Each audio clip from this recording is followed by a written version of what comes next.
বেশি হয় বলে একই মূল্যাঙ্কের বিভিন্ন মুদ্রা পাশাপাশি চলতে থাকে। তাই মিথ্যে রটনায় কান না দিয়ে সেগুলি নির্দ্বিধায় কাজে ব্যবহার করুন। ব্যাংকগুলিতেও নির্দেশ দেওয়া হয়েছে গ্রাহকদের থেকে মুদ্রা স্বাচ্ছন্দ্যে গ্রহণ করার জন্য।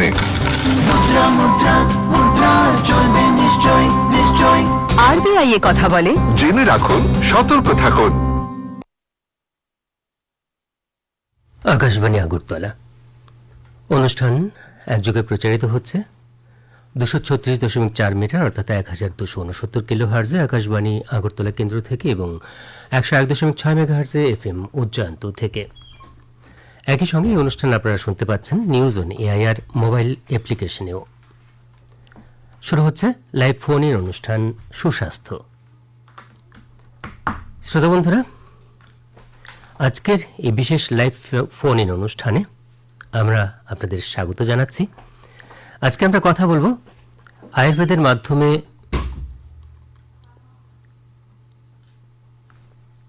বিভিন্ন শারীরিক সমস্যার সমাধান নিয়ে।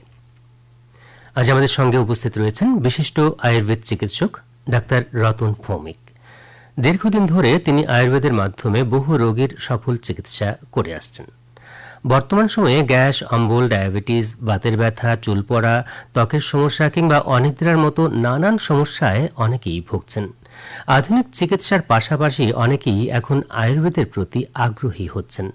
চলুন আজ সরাসরি তার কাছ থেকেই জেনে নিই আয়ুর্বেদ আমাদের দৈনন্দিন জীবনে কিভাবে উপকার করতে পারে। অনুষ্ঠান চলাকালীন আপনারা ফোন করতে পারেন 232625 এই নম্বরটিতে। দুঃখিত, 232625 এই নম্বরটিতে। আবার বলছি 232625 এই নম্বরটিতে। আর অবশ্যই জানতে চাইতে পারেন ডাক্তারবাবুর কাছে আপনার বিভিন্ন সমস্যায় আয়ুর্বেদ কিভাবে আপনাকে সাহায্য করতে পারে। নমস্কার ডাক্তারবাবু। নমস্কার। আপনাকে স্বাগত আমাদের অনুষ্ঠানে। শুরুতেই যেটা আপনার কাছে জানতে চাইব, আমরা সাধারণত ব্যথা, বাত এ সমস্ত রোগকেই আয়ুর্বেদের মানে রোগ বলে মনে করি এবং অনেকের ধারণা রয়েছে যে এগুলো হলে আয়ুর্বেদ দেখালে ভালো হয়। অন্য কোনো সমস্যা নিয়ে আমরা তেমন একটা ভাবি না বা আয়ুর্বেদের কথা হয়তো আমাদের কাছে তেমন একটা মনে আসে না। হ্যাঁ, তো এছাড়াও তো অনেক সমস্যা রয়েছে। বর্তমানে মহামারীর আকার ধারণ করছে আপনার ডায়াবেটিস, তাই তো? নীরব ঘাতক যাকে বলা হয়। ডায়াবেটিসেও তো আয়ুর্বেদ ভালো কাজ করে। শুরুটা যদি আমরা একটু ডায়াবেটিস দিয়ে আজকে শুরু করি, ডায়াবেটিসে ঠিক কিভাবে আয়ুর্বেদ কাজ করে এবং কতটা কাজ করে? প্রথমেই বলে রাখি, আমি শ্রোতাদের নমস্কার জানিয়ে শুরু করছি। আয়ুর্বেদ আমরা বলি যে আয়ুর্বেদ ব্যাপারটা নিয়ে অনেকেরই অনেক ধরনের ধারণা আছে। আসলে আয়ুর্বেদ কিন্তু শুধু চিকিৎসা নয়, আয়ুর্বেদ হলো জীবনশৈলী পরিবর্তন।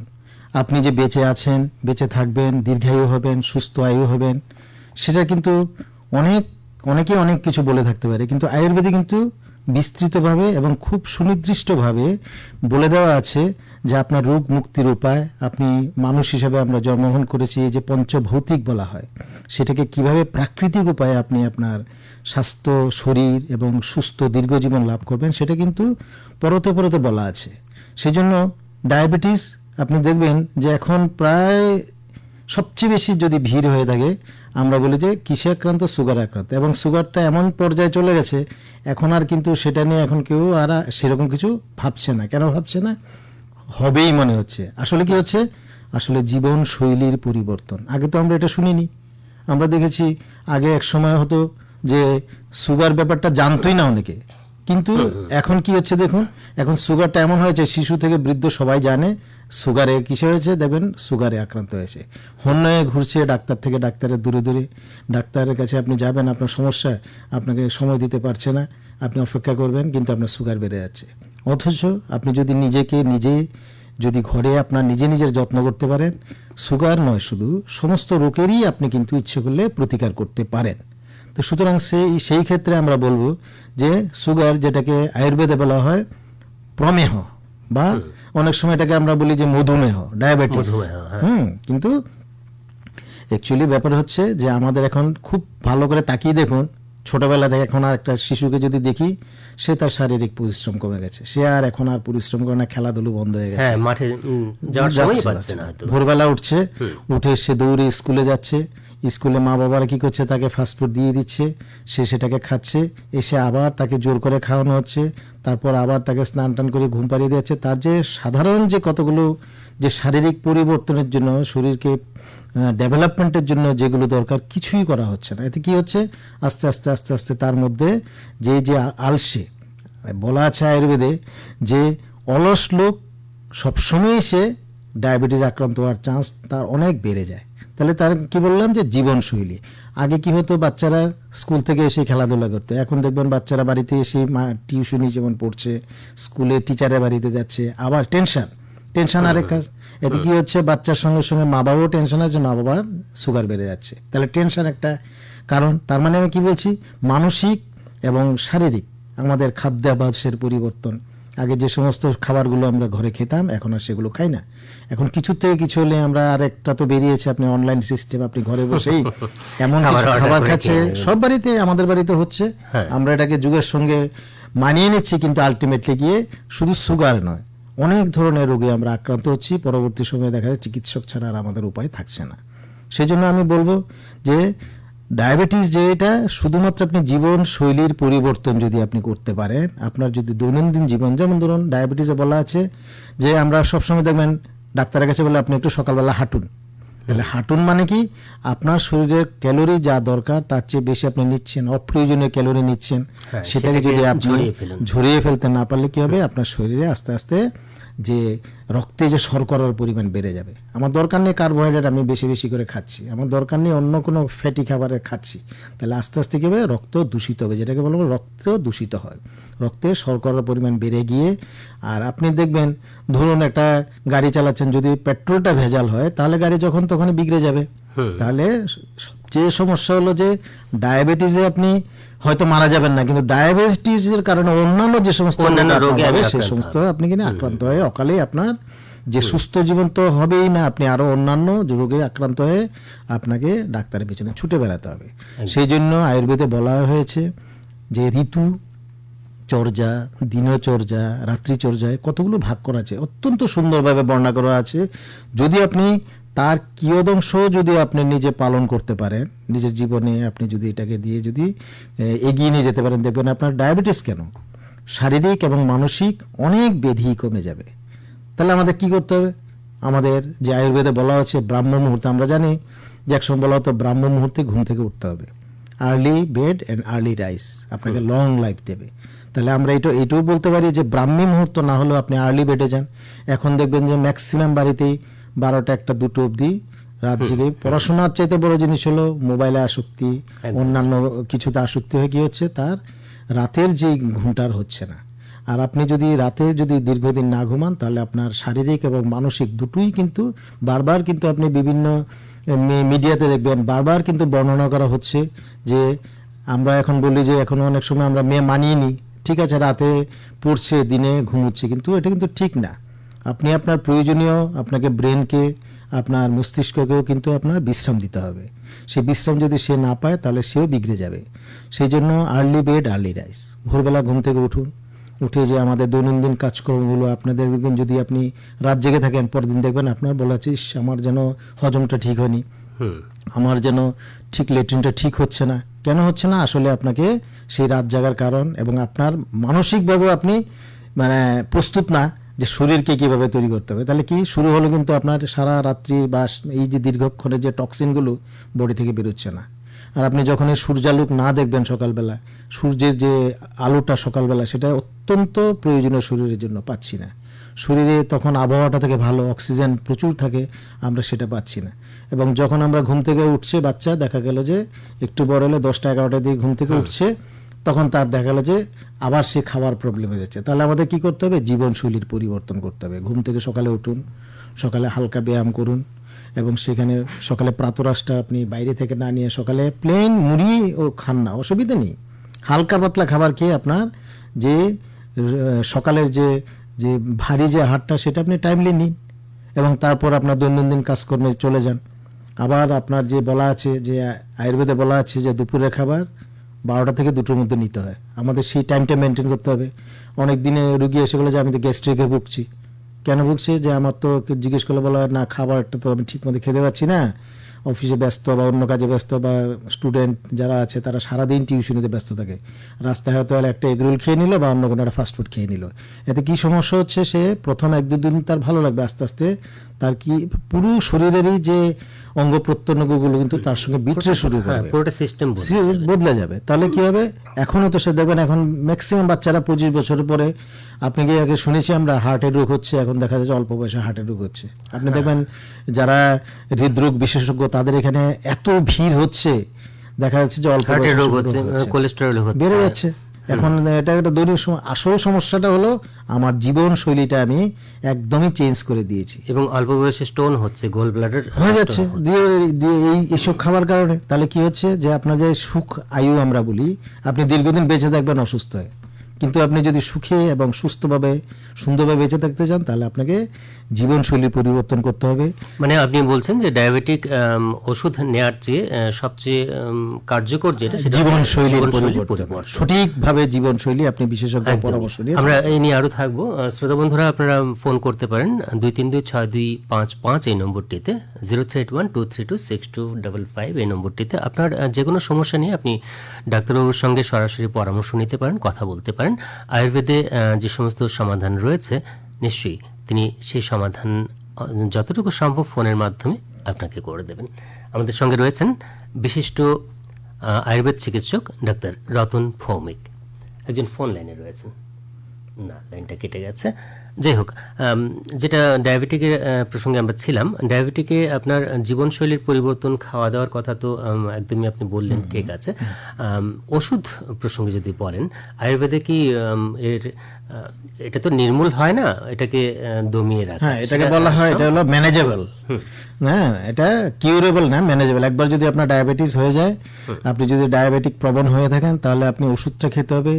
আপনি যতক্ষণ আপনি দেখবেন যে আপনার যদি কিছু হালকা ব্যায়াম, কিছু ওষুধ এবং কিছু যদি খাবার দাবার আপনি কন্ট্রোল করতে পারেন, তাহলে আপনার কি হবে, আপনি অন্তত সুগারটা যে বেড়ে যাচ্ছে, আপনি প্রায়ই পেশেন্ট এসে বলে যে আমার তো এত ছিল, এত হয়েছে, দেখবেন আপনি খোঁজ গিয়ে তার কোথাও না কোথাও ইরেগুলারিটিস হয়েছে। ঠিকভাবে ঘুমানো, ঠিকভাবে আপনার দৈনন্দিন কাজকর্মগুলো সঠিক সময়ে সঠিকভাবে করলে অনেকখানি আমার মনে হয়। তারপরেও যদি দেখা যায় যে না, তার সুগার কমছে না, তখন আপনাকে বিশেষজ্ঞের কাছে যেতে হবে। আয়ুর্বেদের যারা আছেন আমাদের ত্রিপুরাতে অত্যন্ত ভালো ভালো চিকিৎসকরা আছেন, আপনি ওখানে গিয়ে পরামর্শ নিতে পারবেন।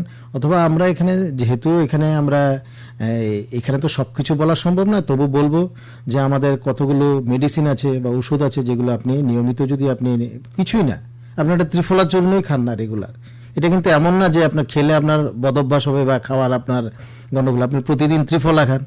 আপনি জানেন যে করোনার সময় গিলয় বলে, অর্থাৎ গুরুচি, আপনি গুরুচি, এবং সবাই জানে আপনি গুরুচি প্রতিদিন, আপনি গুরুচিকে একটু ভিজিয়ে পরের দিন সকালে সেই জলটা খেয়ে নিন, দেখবেন যে আপনার সুগার আপনার ধারে কাছে ঘেঁষবে না।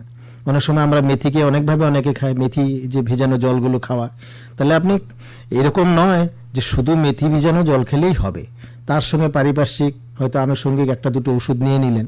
অনেক ওষুধ আছে, সেগুলো সবটাই তো এখানে আমরা বলতে পারছি না, কিন্তু আপনি এগুলো নিত্য দিনে দিনে আপনি ত্রিফলাটাকে, যেগুলো নিজের বাড়িতেই পাওয়া যায়, এগুলো এবং কোনো বিনা পয়সা পাবে, গুলঞ্চলতা যেটা আপনি প্রত্যেকটা ইয়েতে রয়েছে, আমাদের ত্রিপুরাতে প্রচুর রয়েছে, খেতে পারেন আপনার।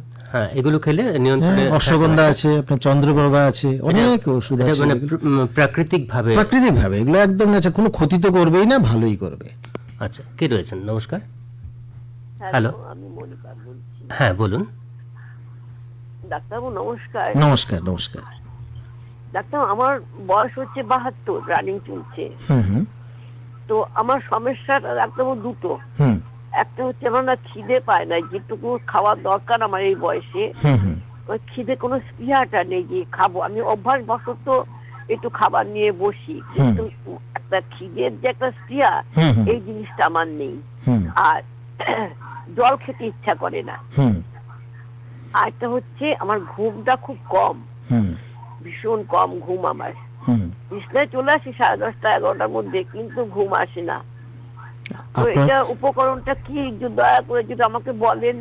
আপনার কি এমনিতে কোনো অসুস্থতা আছে? আপনি কোনো কিছুতে না, ভুগছেন? এমনি কোনো সুগার টুগার কিছু নেই। কিছু নেই। আমার একটা শুধু কি, আমার নার্ভের ব্যাপার, নার্ভের ওষুধ খাচ্ছি আমি।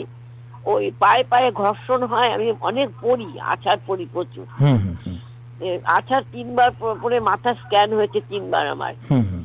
কিন্তু আমি সেদিনকেও পড়ে গিয়ে নাক দিয়ে গল গল করে আমার রক্ত, আচ্ছা যে আমার দেওরপুতের বউরা নাতিপুতি সব ভয় পেয়ে গেছে, আচ্ছা আচ্ছা। হসপিটালে নিতে হবে। তার জল নাতি জল দিল নাকের মধ্যে। হুম নাকটা বাসিটা এখন আমার একটু ব্যথা করছে।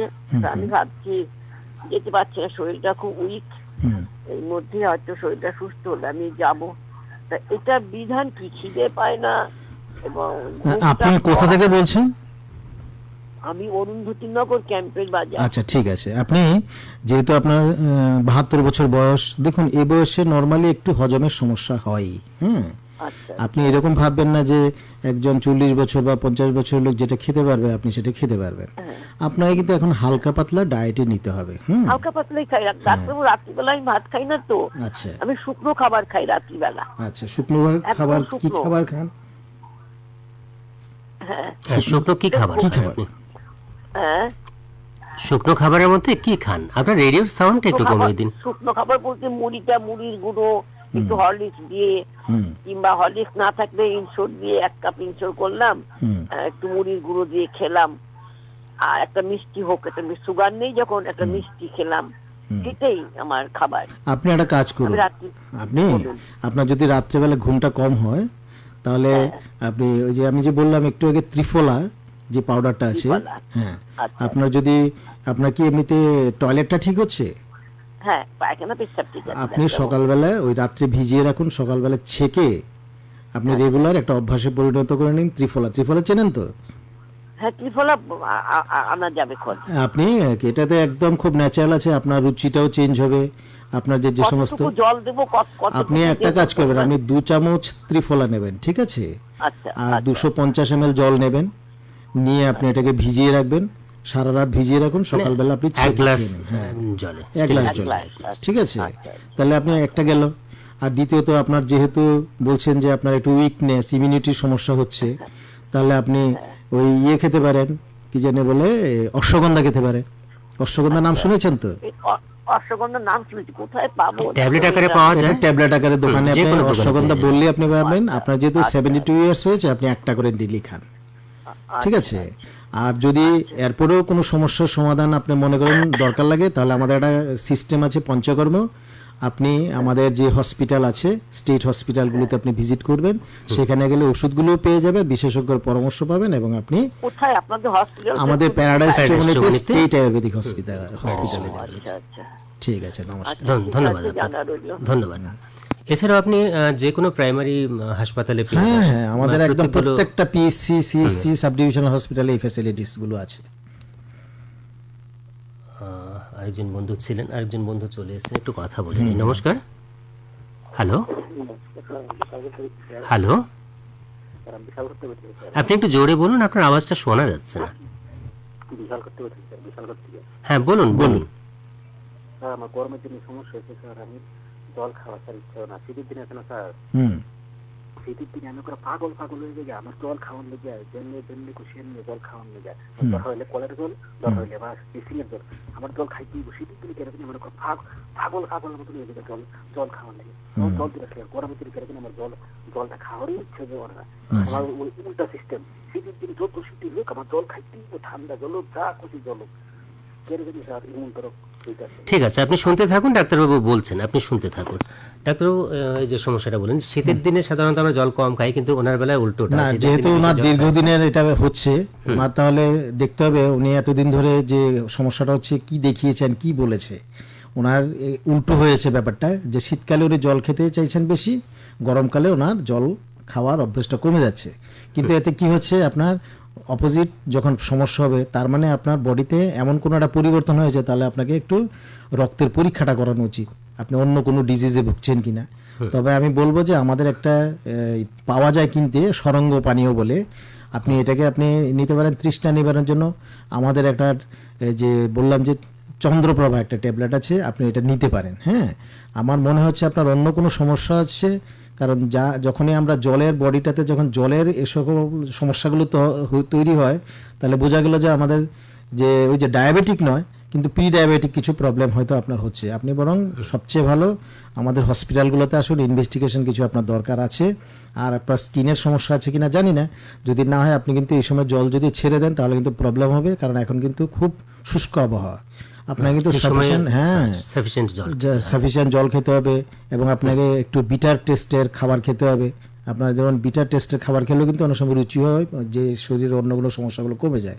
তাহলে এখন বাজারে যে পাওয়া যাবে উচ্ছে, করলা জাতীয় খাবার কিন্তু আপনাকে খেতে হবে। এবং দেখুন প্রকৃতি কিন্তু এইভাবেই তৈরি, এই সিজনে কিন্তু উচ্ছে করলা এখন বাজারে পাবেন, এবং দেখবেন হজমও হচ্ছে, খেতে খাওয়া রুচি হচ্ছে। তাহলে আগেরও যিনি বলেছিলেন, আমাদের একজন সিনিয়র সিটিজেন বলেছিলেন, উনিও ইচ্ছা করলে এই যেগুলো যদি খান, ওনার যে রুচি বা খাবার রুচিগুলো ফিরে আসবে। আমরা কিন্তু এগুলো এখন অনেক সময় মান্য করি না, এগুলো দরকার, মানে এটা ঋতু। এখন কি আপনি একটু হালকা পাতলা একটু মিষ্টি জাতীয় জিনিস খেতে পারেন, বলেছেন উনি সুগার নেই, ভালো, বেশ ভালো, হালকা পাতলা আখের রস। মিষ্টিটা না খাওয়াই মনে হয় সেটা হলো, যেহেতু উনি চাইছেন আখের রস খেতে পারেন, ভেরি গুড। আপনার সে যে গ্লুকোজের যে সমস্যা, অনেক সময় গ্লুকোজের সমস্যা হয় এই সময়, যে হঠাৎ করে জল ছেড়ে দেওয়া, শীতে জল খাচ্ছিল না, কিন্তু এখন কিন্তু মনে হচ্ছে যেন যে জল খাবো কেউ না, এখন জল খেতে হবে। প্রয়োজনে ইস্যুদুষ্ণ জল খান, রুচি হবে। আপনি একটু আগে খাবার দাওয়ার কথা নিয়ে বলছিলেন, বিশেষজ্ঞরা যেটা বলেন, আমি একটা শুনছিলাম যে রাত্রিবেলা যদি আমি 9টায় খাই, তাহলে পরদিন সকালবেলা 9টাতেই খাওয়া উচিত, 12 ঘন্টা গ্যাপ দেওয়া উচিত। আয়ুর্বেদ কি এটাই বলে? না, অ্যাকচুয়ালি আয়ুর্বেদ তো যেগুলো বলে সেগুলো আমরা সবটাকে বলবো না, যে কিছু মডিফাইড ওয়েতে আমরা বলবো। আপনারা এখন দুপুরের খাবারটা কখন খেয়েছেন? আমরা জানি যে আমাদের যে বয়স্ক লোকের 6 ঘন্টা থেকে 8 ঘন্টা লাগে হজম হতে।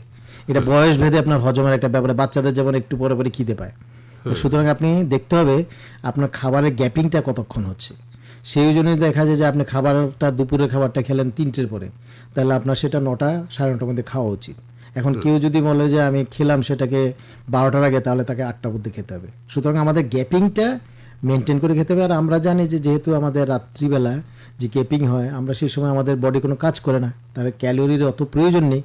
তাহলে আমাকে যদি রাত্রি 9টায় খেতে হয়, তাহলে কিন্তু আমাকে ওই 12 ঘন্টার গ্যাপিংটা নেওয়া চলবে না। সেটাকে আপনি আর্লি মর্নিংয়ে উঠে আপনাকে একটা অন্তত ব্রেকফাস্ট জাতীয় কিছু খেয়ে আপনাকে যে না হলে আপনার গ্যাস্ট্রিক জুসটা লেভেলটা বেড়ে যাবে, বডি কিছুদিন পরে দেখবেন আপনি গ্যাস্ট্রিক এসে ভুগছেন। সুতরাং গ্যাপিং একটা বড় আমাদের ব্যাপার, যে গ্যাপিংটাকে মেনটেন করতে হবে। গ্যাপিং অনেকে আছে রাত্রেবেলায় ডিউটি করে, ওই কি রাত্রেবেলা খেতে পাচ্ছেন না, তাহলে আপনাকে সময়ের সঙ্গে মিলিয়ে এখন আমাদের খাবার দাবারগুলো নির্বাচন করলে শারীরিকভাবে সেটাই। ধরুন আমার কথাই, আমি আজকে এখান থেকে 11টায় শেষ করে যেতে যেতে 11:30, তারপর খেতে খেতে না হয় 12টা বেজে যাবে। সেক্ষেত্রে আমাকে খাবারটা ওইরকম ভাবে নিতে হবে, একদমই হালকা খাবার নিতে হবে, ততটুকু না নিলে না হয় ততটুকু নিয়ে একটু বজ্রাসন করে তারপর ঘুমোতে হবে। নিশ্চয়ই। তো আমরা সুগার নিয়ে কথা বলছিলাম বা ডায়াবেটিক নিয়ে কথা বলছিলাম। ডায়াবেটিকে এখন প্রচুর দেখা যাচ্ছে যে প্রাকৃতিক চিকিৎসার দিকে মানুষ ঝুঁকছেন। হ্যাঁ, সরকার কিন্তু এই প্রাকৃতিক চিকিৎসার দিকে ঝোঁকার জন্য মানুষকে উৎসাহিত করছে। শুধু চিকিৎসা কেন, আপনি দেখুন কৃষির বেলায় কিন্তু প্রাকৃতিক কৃষি এই দিকে কিন্তু সরকার খুব জোর দিচ্ছেন, এবং প্রকৃতিগতভাবে তৈরি জিনিস আমাদের শরীরের রোগকে এমনিতেও আসতে বাধা দেবে, তাই তো?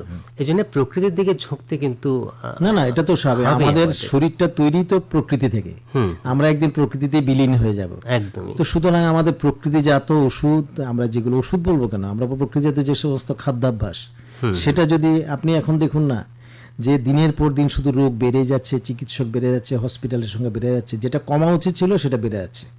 কেন এটা হচ্ছে? আমাদের শুধুমাত্র এই যে প্রকৃতিকে অবহেলা করে আমরা অপাকৃত জিনিসের দিকে এগিয়ে যাচ্ছি। আমাদের এখন জীবনটা এমন হয়ে গেছে যে আমরা বুঝতে পারছি না নেচার কি জিনিস। আমরা আনন্যাচারাল সব কিছু যেমন দেখছি, যেমন শুনছি, সেমন আমরা উপভোগ করার চেষ্টা করছি। এতে কি হচ্ছে, আমাদের দিনে দিনে আপনি দেখবেন যে হসপিটালে এত ভিড় হচ্ছে যে রুগী গিয়ে সেখানে দিনের পর দিন তাকে, এবং এতে কি হচ্ছে, ট্রিটমেন্টাল হ্যাজার্ডস তৈরি হচ্ছে, সঠিক ট্রিটমেন্ট রুগী পাচ্ছে না। কারণ এত রুগী থাকলে চিকিৎসকবাবু, ডাক্তারবাবু কীভাবে ওনাকে ট্রিটমেন্ট দেবেন? হ্যাঁ, কারণ রুগীও অধৈর্য হয়ে যাচ্ছে, ডাক্তারও অধৈর্য হয়ে যাচ্ছে, এতে একটা ট্রিটমেন্টাল হ্যাজার্ডস কিন্তু একটা তৈরি হচ্ছে। সুতরাং আমি রিকোয়েস্ট করবো যে আমরা প্রাকৃতিক উপায়ে যতটুকু আমরা রোগ প্রতিরোধ ক্ষমতাটা যদি বাড়িয়ে নিতে পারি, রোগ হবেই, শরীর হলো রোগের মন্দির, কিন্তু যদি রোগ প্রতিরোধ ক্ষমতাটা আমরা ছোটবেলা থেকে সময় থাকতেই আমরা বাড়িয়ে নিতে পারি, তাহলে কি হবে, আমাদের যে কঠিন যে সমস্ত রোগগুলো হতেই পারে সেখান থেকে কিন্তু পরিত্রাণ আমরা খুব তাড়াতাড়ি পাবো। হ্যাঁ, এই যেমন ডায়াবেটিকের কথাই আমরা বলছিলাম, এতে ডায়াবেটিক তো কোনো রোগ নয়, এটা বিভিন্ন না, রোগ নয়, আবার রোগও বলা হবে, কারণ ডায়াবেটিক সেলফ একটা রোগ, কিন্তু এই রোগটা সমস্যা হলো এই রোগটা অন্য রোগের ক্ষেত্রে সেটা সেটাই বলছি, সবকিছুকে টেনে এনজাইম হিসেবে কাজ করে, টেনে নিয়ে আসে এবং এর থেকে বিভিন্ন ধরনের রোগ হয় এবং সেই রোগগুলো কিন্তু মারাত্মক হয়ে থাকে এবং দেখা যায় অকালেই। না, আমি তো বললাম যে আপনার ধরুন বডি থেকে যদি আমরা ইঞ্জিনের সঙ্গে তুলনা করি, তা আপনার যদি রক্তে যদি ভেজাল হয়ে যায়, আপনার পেট্রোল যদি ভেজাল হয়, তাহলে ইঞ্জিন তো গড়বড় করবেই। একদমই। 8:33 হয়ে গেছে, সময় দেখতে দেখতে কিন্তু চলে যাচ্ছে, আর একদিনের সব বিষয় নিয়ে আলোচনা করাও একটু অসুবিধাজনক।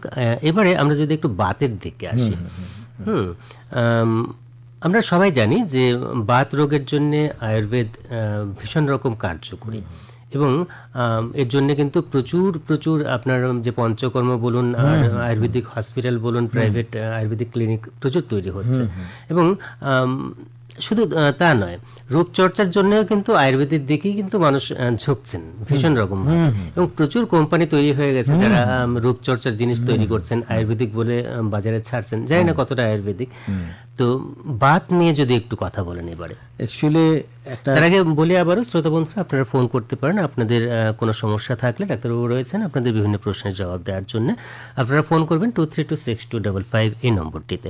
আমি বলি যে একটা প্রচলিত কথা আছে যে আয়ুর্বেদ মানে হলো বাতের চিকিৎসক, এটা একটা প্রচলিত কথা আছে, কিন্তু আমি বলবো যে হ্যাঁ, আপনি এটা বলতে পারেন যে বাতের চিকিৎসাটা যেভাবে আয়ুর্বেদ যে থিওরি মেনে করে, এতে অনেক বেশি রেজাল্ট পাওয়া যায়, ভালো উপশম পাওয়া যায়। অনেক সময় আমরা দেখি একটা পেশেন্ট, শুধু বাত কেন, একটা ধরুন স্ট্রোকের পেশেন্ট এলো, চিকিৎসা করছে, সেখান থেকে তাকে বললো তো আপনি তো প্যারালাইজড হয়ে গেছেন, আপনার তো আর ভালো হবে না, বাকিটা বাড়ির জীবন কাটিয়ে দিন বাড়িতে। ওরা যখন আমাদের কাছে এসে, আমরা কিন্তু তাকে তার এই যে নার্ভের প্রবলেমগুলো, তার যে ব্রেনের প্রবলেমটা, আমরা কিন্তু তাকে প্রাকৃতিক উপায়ে অনেকখানি আমরা, এবং এটা প্রুফ অনেকখানি, হ্যাঁ, আমাদের কাছে আসে, আমরা তাকে দিনের পর দিন চিকিৎসা করে কিন্তু তাকে একটা নতুন জীবনের আশা কিন্তু আমরা অনেক সময় দিতে পারি, দিচ্ছি। কিন্তু সেটা আপনি দেখবেন আমাদের যে হসপিটালগুলোতে খোঁজ নিলে দেখতে পাবেন, আমাদের ডাটা সেটাই বলে। তো বাতের ক্ষেত্রে আমি বলবো যে এটাও কিন্তু একটা, আমরা জানি হাড়ের জয়েন্টের রোগ বলি। বাত মানে বায়ু বৃদ্ধি পেয়েছে, বৃদ্ধি মানে কি, আমাদের শরীরে যে আমরা আয়ুর্বেদের থিওরি হলো বায়ু পিত্ত কফ, তাহলে বায়ু পিত্ত কফে তাকে একটা ত্রিদোষ যাকে বলে। ত্রিদোষ মানে কেন বলা হয়, তারা কখনোই ভালো কন্ডিশনে বা সাম্য অবস্থা, সমান অবস্থায় থাকে না, কোনো না কোনোভাবে বেড়ে কমে যায়। তা বেড়ে কমে গেলে আমাদের কি করতে হবে, তাকে সমান অবস্থায় আনতে হবে। তো সেক্ষেত্রে আমরা যেটাকে এখন বলা হয়, অনেকটা আমরা কম্পেয়ার করতে পারি যে নিউরোলজিক্যাল যে সমস্ত ডিজিজগুলো আছে, নার্ভ রিলেটেড যে সমস্ত ডিজিজগুলো আছে, সেক্ষেত্রে আমরা দেখেছি আমাদের আয়ুর্বেদে, আমরা গর্ব করেই বলতে পারি যে প্রায় একটা বড় সংখ্যায় রোগী কিন্তু মানে যে হতাশ হয়েছিলেন, সেটা আমাদের বাতের আয়ুর্বেদের এসে আমরা বিভিন্ন কতগুলো স্টেজ আছে, আপনারা জানেন এখন একটা খুব প্রচলিত আছে পঞ্চকর্ম। পঞ্চকর্মের মধ্যে তো অনেকগুলো ভাগ রয়েছে। সেখানে যে সমস্ত পেশেন্টগুলো আমাদের এই দীর্ঘদিন ধরে ভুগছেন, আমরা পঞ্চকর্মের কতগুলো আছে যে সাডেন আপনাকে প্রবলেম থেকে রিলিফ করে দেয়, কোনোগুলো আছে আপনার কয়েকদিন আপনাকে চালাতে হবে। তাহলে আপনি সেই পর্যায়ে যদি আপনি হসপিটালগুলোতে যোগাযোগ করেন, অথবা যারা বিশেষজ্ঞ চিকিৎসক আছে তাদের কাছে পরামর্শ নিন, আপনার যে বাতের যে একটা যারা ভুগছেন তারা বোঝেন যে কত সমস্যা, চলতে ফিরতে সমস্যা, শুধু সমস্যা চলতে ফিরতে নয়, তার শারীরিক এবং মানসিক অনেক পরিবর্তন হয়ে যায়। তিনি একটা বেশ সবসময় একটা ডিপ্রেসড জীবন বা খুব একটা খুব অসহায় জীবনযাপন করেন। সেইখান থেকে কিন্তু আমাদের যদি আয়ুর্বেদের দ্বারস্থ হয়, আমাদের এখানে এত সুন্দরভাবে চিকিৎসা করা হয়, আপনি ভাবতেই পারবেন না যে সেখানে আপনি যেটা এটা শুধু এখানে নয়, সারা ভারতবর্ষে কিন্তু আপনি যেখানে যেখানে যদি সঠিক আয়ুর্বেদিক চিকিৎসকের দ্বারস্থ হওয়া যায়, আয়ুর্বেদিক চিকিৎসা কেন্দ্রগুলোতে যাওয়া যায়, আপনাকে অবশ্যই বাতের যে সমস্ত সমস্যা থেকে সমাধান করা যাবে। কারণ বিশেষ করে যারা বয়স্ক রোগ আছে, বয়স্ক মানুষ আছেন, তারা কিন্তু ভীষণ কষ্ট পান সিজনের সঙ্গে সঙ্গে। এই যেমন এখন একটা সিজন পরিবর্তন এসেছে, শীতে খুব কষ্ট পেয়েছেন, এখন কিন্তু আবার যদি আপনি গরমে আসছেন, এখানে আরেক ধরনের কষ্ট হবে। সেখানে যদি আপনি সময় মতো, যেমন ধরুন আমরা বলি বিশেষ করে বাতবিধিতে আমাদের কতগুলো মেডিসিন আছে বা মালিশ আছে, আপনি যদি নিয়মিত এগুলো দেন, তাহলে কি হবে, আপনার সেই যে বাতের যে কঠিন সমস্যা, সেখান থেকে আপনি কিন্তু অনেকখানি মুক্ত হয়ে সুস্থ জীবনযাপন করতে পারবেন।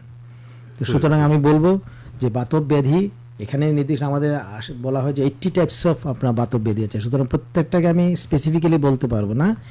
ইন জেনারেল আমি বলতে পারি যদি আপনি সত্যি সত্যি আপনাকে ডায়াগনোসিস হয়ে থাকে, আপনার কোন অঙ্গে হয়েছে, কোথায় হয়েছে, সেটাকে যদি সঠিকভাবে নির্বাচন করতে পারেন, আমরা কতগুলো দৈনন্দিন, আপনাকে কিচ্ছু না, কোনো দৈনন্দিন জীবনযাপনের কতগুলো নিয়ম বলে দেওয়া হবে এবং কিছু নির্দিষ্ট ওষুধ আছে যেগুলো আপনি দীর্ঘদিন খেলেও আপনার কোনো পার্শ্ব প্রতিক্রিয়া হবে না। এটা হলো বড় কথা। আপনি ওষুধের খাবেন, পার্শ্ব প্রতিক্রিয়া হবে না, আপনি নিশ্চয়ই ভালো থাকবেন। এই পঞ্চকর্ম কথা আপনি যখন তুলিয়েছেন, পঞ্চকর্মতে তো অনেকগুলো ব্যাপার রয়েছে, শুধু যে বাতের ট্রিটমেন্ট তাই নয়।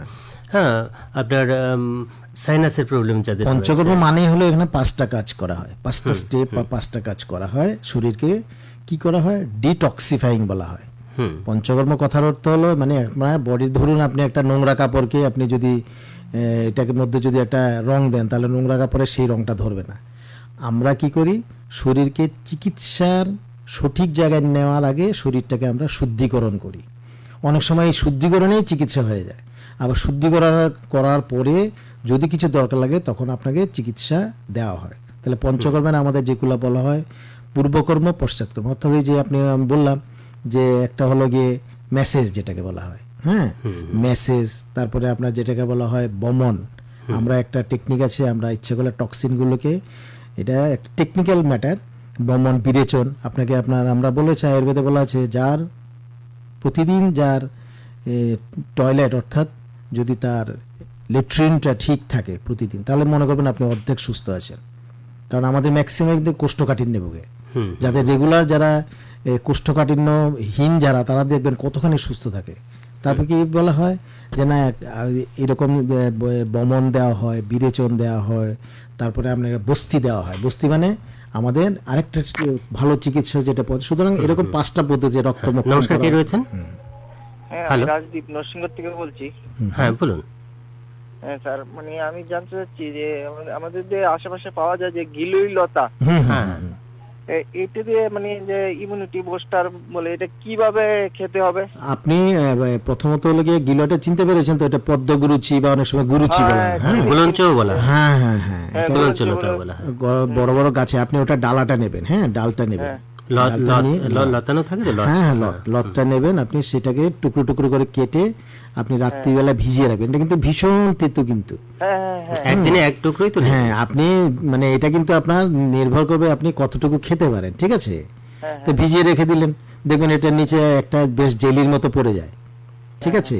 আপনি দুটোই, এটা কিন্তু পুরোটাই খাওয়া যায়, আপনি সহ্য মতো জলটাও খেতে পারেন, জেলিটাও খেতে পারেন, কোনো অসুবিধা নেই। মানে এটা তো একটা লতানো থাকে, আবার একটা হার্ডও থাকে, মানে ওই হার্ডটাই নেবেন, হার্ডটা। হ্যাঁ হ্যাঁ হ্যাঁ হ্যাঁ, এটা একটা কাণ্ডর মতো, কাণ্ড বলি না আমরা, গাছের ডালা। হ্যাঁ হ্যাঁ, কাণ্ডের মতো, লতের মতো। হ্যাঁ হ্যাঁ হ্যাঁ, এটাকে আপনি ঝুলে থাকে, ছোট ছোট করে টুকরো কেটে ইঞ্চি পরিমাণ মতো নিতে হবে। কোনো, হ্যাঁ ইঞ্চি পরিমাণ নিন, 1 ইঞ্চি পরিমাণ নিন, নিয়ে আপনি একদিনে তো পারবেন না, একদিনে 1 ইঞ্চি পরিমাণ নিন, ভিজিয়ে রাখুন, ভালো করে থেতো করে ভিজিয়ে রাখুন। পরের দিন আপনি ছেঁকে জলটা যদি খান, আপনার ইমিউনিটি যেমন বাড়বে, যদি কোনো রকম অন্য কোনো সমস্যা, ইমিউনিটি মানে কি সমস্ত রোগেরই সে প্রতিরোধ ক্ষমতা বাড়িয়ে দেবে আর কি। নমস্কার। আর কিছু জানার আছে? না স্যার, ঠিক আছে, ধন্যবাদ আপনাকেও। ফোন করার জন্য ধন্যবাদ। আপনারা ফোন করতে পারেন 232625 এই নম্বরটিতে। বিশিষ্ট আয়ুর্বেদ চিকিৎসক রয়েছেন আমাদের সঙ্গে, ডাক্তার রতন ভৌমিক। একটা ফোন এসছে। হ্যালো হ্যালো, হ্যাঁ কি বলছেন? কে বলছেন? হ্যাঁ বলুন। আমি এডিনগর থেকে বলছি। হ্যাঁ বলুন। বলছি আমার রাত্রিবেলায়, নামটা বলুন আগে, আপনার নামটা বলুন। আমার নাম রাজীব মজুমদার। রাজীব মজুমদার, বলুন, সময় খুব কম রয়েছে, খুব তাড়াতাড়ি বলুন। ঘুমটা কম হয় আর ঘুমালে আমার বাম হাতটা ঝিনঝিনি করে। আচ্ছা, আপনি কি কাজ করেন? আমি গভর্নমেন্ট জব করি। গভর্নমেন্ট জব করেন? কি ধরনের জব? ঠিক আছে, আপনি আপনার কি সুগার আছে? সুগার নেই তো? সুগার নেই স্যার। আচ্ছা ঠিক আছে, আপনার বয়স কত হবে? বয়স 41। ঠিক আছে, আমরা জাস্ট এখান থেকে একটা আপনাকে ছোট্ট একটা অ্যাডভাইস দিই। আপনার যদি অন্য কোনো সমস্যা না থাকে, আমাদের যে আপনি ইচ্ছা করলে রাত্রেবেলা একটু মিশ্রি ভেজানো জল খেতে পারেন। মিশ্রি, তাল মিশ্রি পাওয়া যায়, তাল মিশ্রি ভেজানো জল খেতে পারেন, এটা একটা। দ্বিতীয়ত কথা হলো আমাদের একটা, এটা আপনি বাইরে পাবেন না, আমাদের একটা, এটা যদিও ডাক্তারের পরামর্শ মতো নিতে হয়, আমাদের একটা ট্যাবলেট পাওয়া যায় যেটা হলো সর্পগন্ধা। এটা আপনি আমাদের যে সরকারি যে সমস্ত আপনার অরুন্ধতিনগরের কাছাকাছি আমাদের আশ্রমপাড়া আছে, সেখানে আমাদের আয়ুর্বেদ চিকিৎসক আছে, ওখানে গিয়ে আপনি বলবেন যে আমার এরকম ঘুম হয় না, আমি তো রেডিওতে শুনেছি সর্পগন্ধা ট্যাবলেটটা আছে কিনা। ঠিক আছে, সর্পগন্ধা একটা ট্যাবলেট পাওয়া যায়, রাত্রিবেলা খেলে আপনার ঘুমটা ভালো হবে। ঠিক আছে, এটা কোথায় পাওয়া যাবে স্যার? এই আয়ুর্বেদিক হসপিটাল আমাদের সরকারি হাসপাতালে পাওয়া যাবে, আর যদি বাইরে কিনতে হয় আপনাকে ডাক্তারের প্রেসক্রিপশন নিয়ে যেতে হবে। ঠিক আছে, তাহলে আমাদের প্রত্যেকটা পিএসসিতে, মানে আমাদের, আপনি তো অরুন্ধতিনগর থাকেন তো, সেখানে আশ্রমপাড়া একটা পিএসসি আছে, দেখেছেন? সেই পিএসসিতে আমাদের আয়ুর্বেদিক বিশেষজ্ঞ আছে, ওনার কাছে গিয়ে প্রেসক্রিপশন করিয়ে নিলে আপনি দোকান থেকেই পাবেন অথবা হসপিটালে পেয়ে যাবেন। ঠিক আছে, ঠিক আছে, আর কোনো প্রয়োজন হলে যোগাযোগ করবেন সরকারি হসপিটালে। ঠিক আছে, ঠিক আছে, ধন্যবাদ। আজকে সময় প্রায় শেষের দিকে ডাক্তারবাবু, আর সময় দেখা যাচ্ছে না, আসলে এত বড় একটা বিশাল সাবজেক্ট, এটা নিয়ে এত কম সময়ে আলোচনা কিছুতেই সম্ভব নয়। আর মনে হচ্ছে আরো অনেক প্রশ্ন আমার মনেই যাচ্ছে, অনেক প্রশ্ন করার ছিল আপনাকে, অনেক কিছু জানার ছিল, কিন্তু আজকে আর সময় দিতে পারছি না, আজকে মানে এখানটায় আমাদের শেষ করতে হচ্ছে। শ্রোতা বন্ধুরা, এতক্ষণ আমরা বিভিন্ন সমস্যায় আয়ুর্বেদ এই প্রসঙ্গে শুনছিলাম ডাক্তার রতন ভৌমিকের সাক্ষাৎকার। ডাক্তারবাবু, আপনাকে আবারও অনেক ধন্যবাদ। নমস্কার। নমস্কার।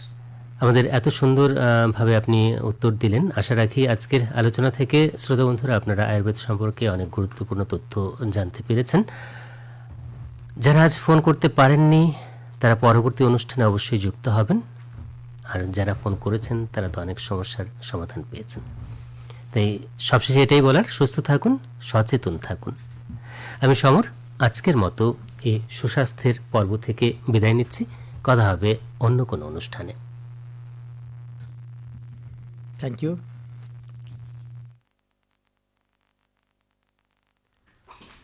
অনুষ্ঠান শুনছেন আকাশবাণী আগরতলা কেন্দ্র থেকে। একটু পরেই শুনবেন দিল্লি কেন্দ্র থেকে প্রচারিত সংবাদ।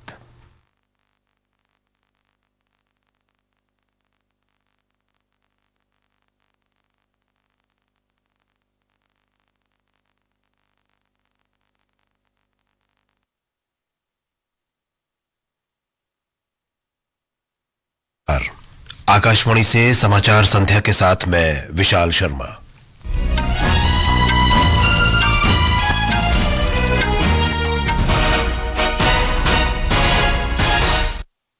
मुख्य समाचार। प्रधानमंत्री नरेंद्र मोदी ने पश्चिम एशिया संघर्ष पर कुवैत, कतर और ओमान के नेताओं से बात की। पश्चिम एशिया संघर्ष के बीच उनकी संप्रभुता और क्षेत्रीय अखंडता के उल्लंघन की निंदा की। भारतीय समुदाय को समर्थन के लिए सराहना की। भारत ने खाड़ी क्षेत्र में अपने 1 करोड़ नागरिकों की सुरक्षा और कल्याण को सर्वोच्च प्राथमिकता बताया। सरकार ने विभिन्न स्रोतों से देश में किफायती ऊर्जा की उपलब्धता का आश्वासन दिया। संयुक्त राष्ट्र के परमाणु निगरानी निकाय ने अमेरिका और इसराइल के संयुक्त हमलों में ईरान के नतांज परमाणु केंद्र को हुए नुकसान की पुष्टि की। रक्षा मंत्रालय ने 6 MK3 उन्नत हल्के हेलीकॉप्टर और रूसी स्टिल मिसाइलों की खरीद के लिए 5,083 करोड़ रुपए के अनुबंध पर हस्ताक्षर किए। और बर्मिंघम में ऑल इंग्लैंड बैडमिंटन चैंपियनशिप में पुरुष एकल के पहले दौर में लक्ष्य सेन ने चीन के मौजूदा चैंपियन शी यू क्यूई को हराया।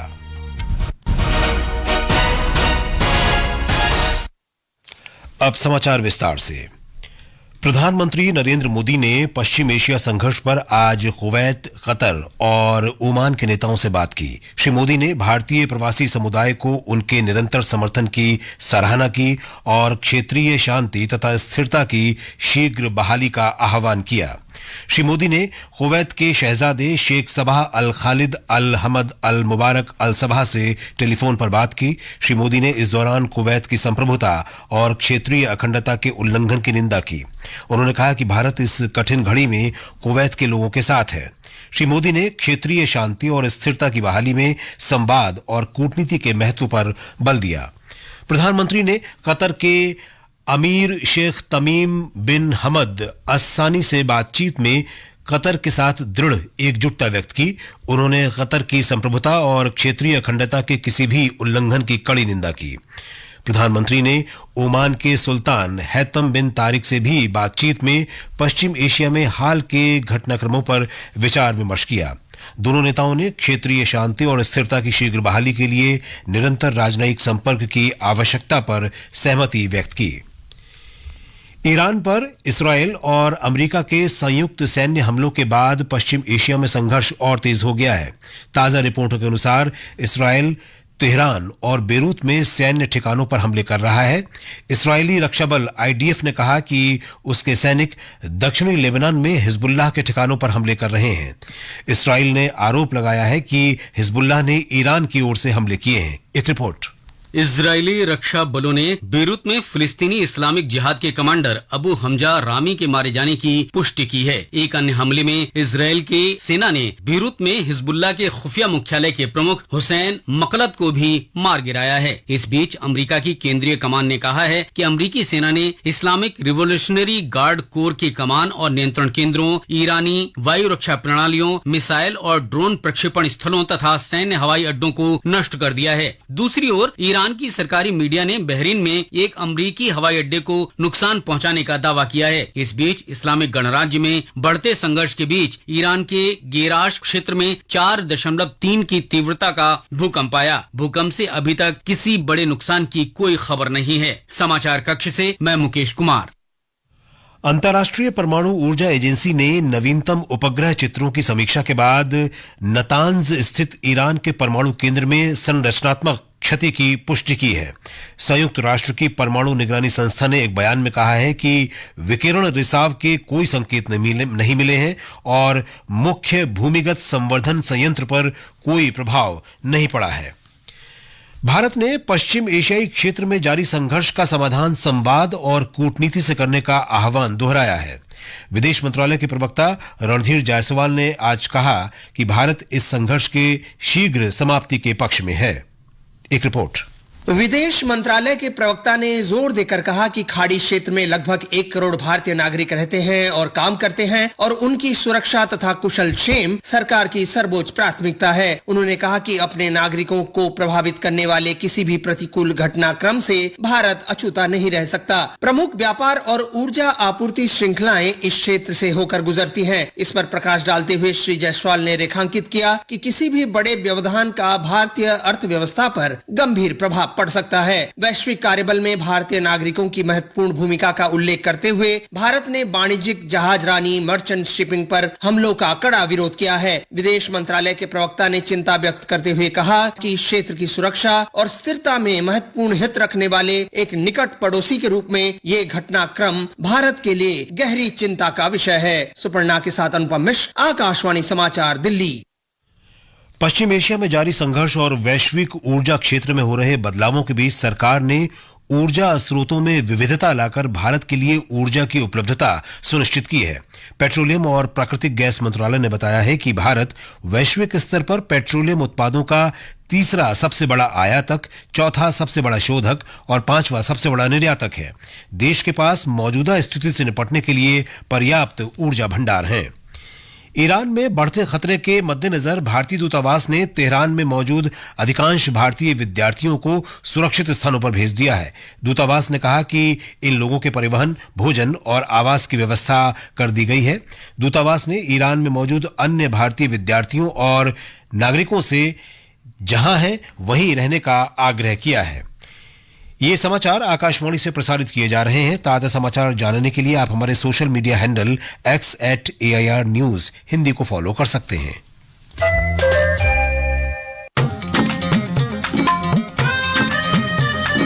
देश के गांव और शहरों में कानूनी चाहिए सलाह, वकील जी फोन पे बताएंगे कानूनी राह।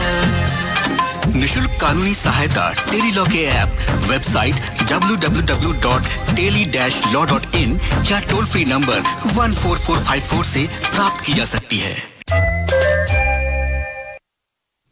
समाचार संध्या में आपका फिर स्वागत है।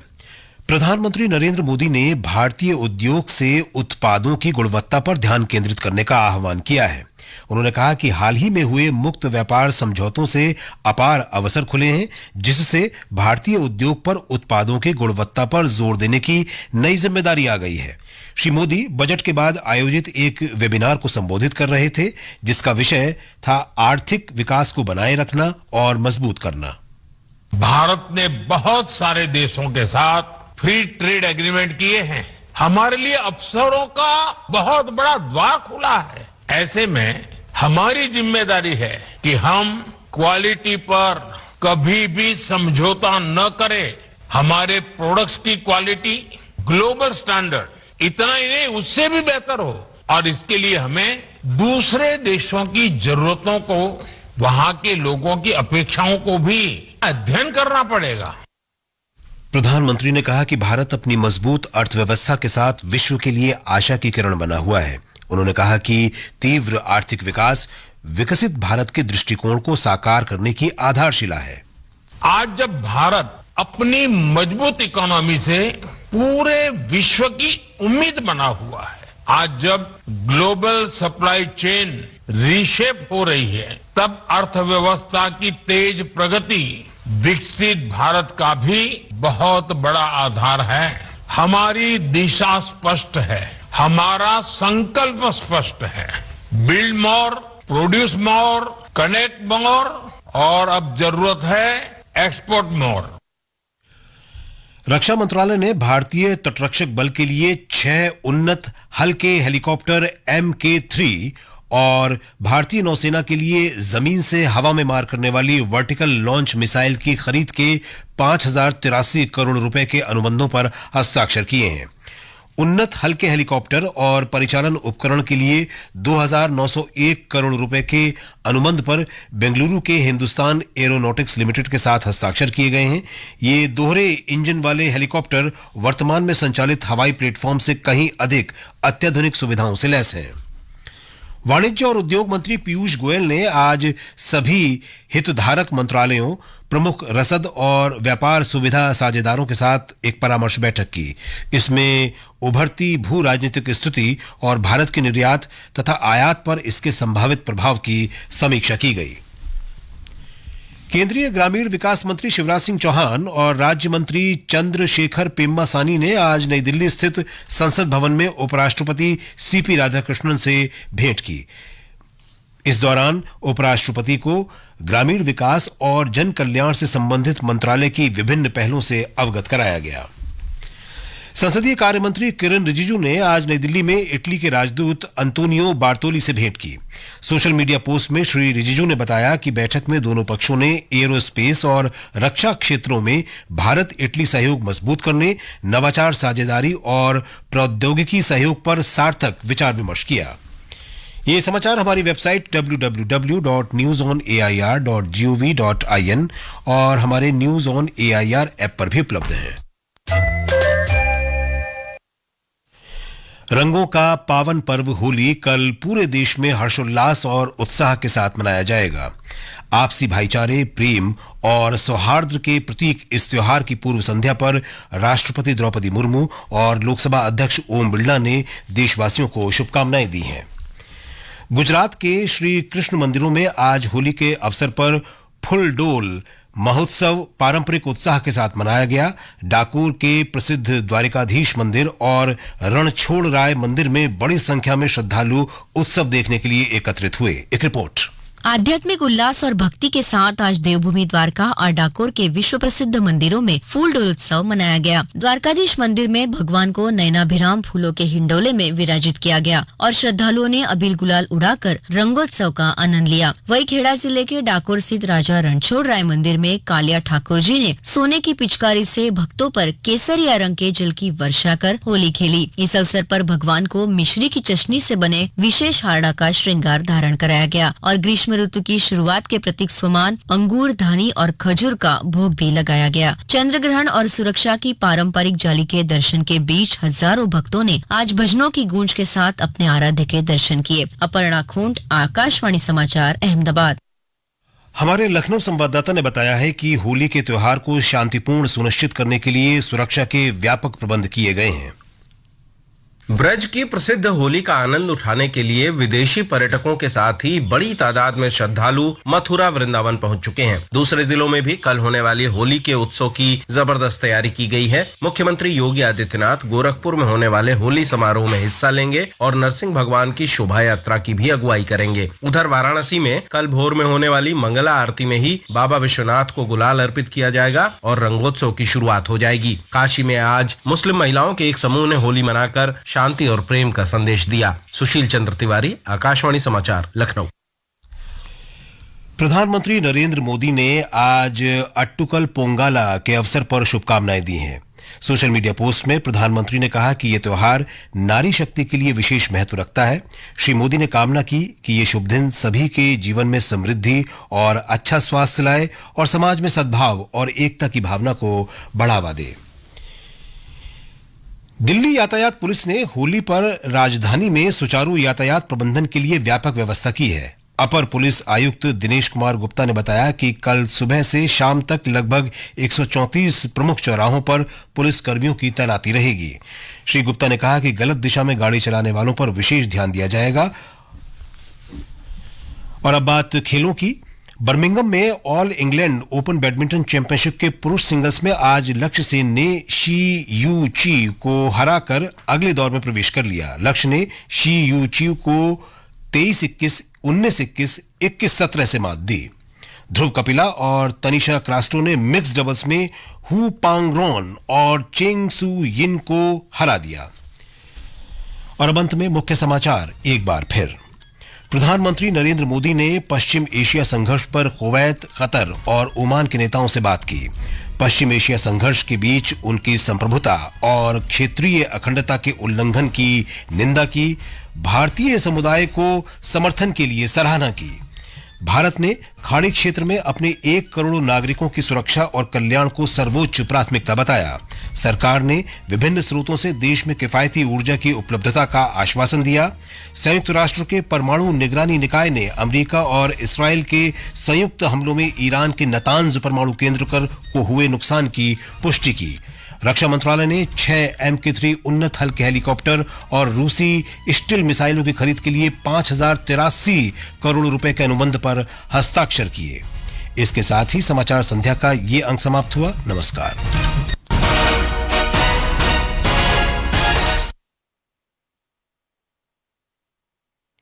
আকাশবাণী আগরতলা। এখন রবীন্দ্রসঙ্গীত শুনবেন। প্রথম শিল্পী কৃষ্ণ।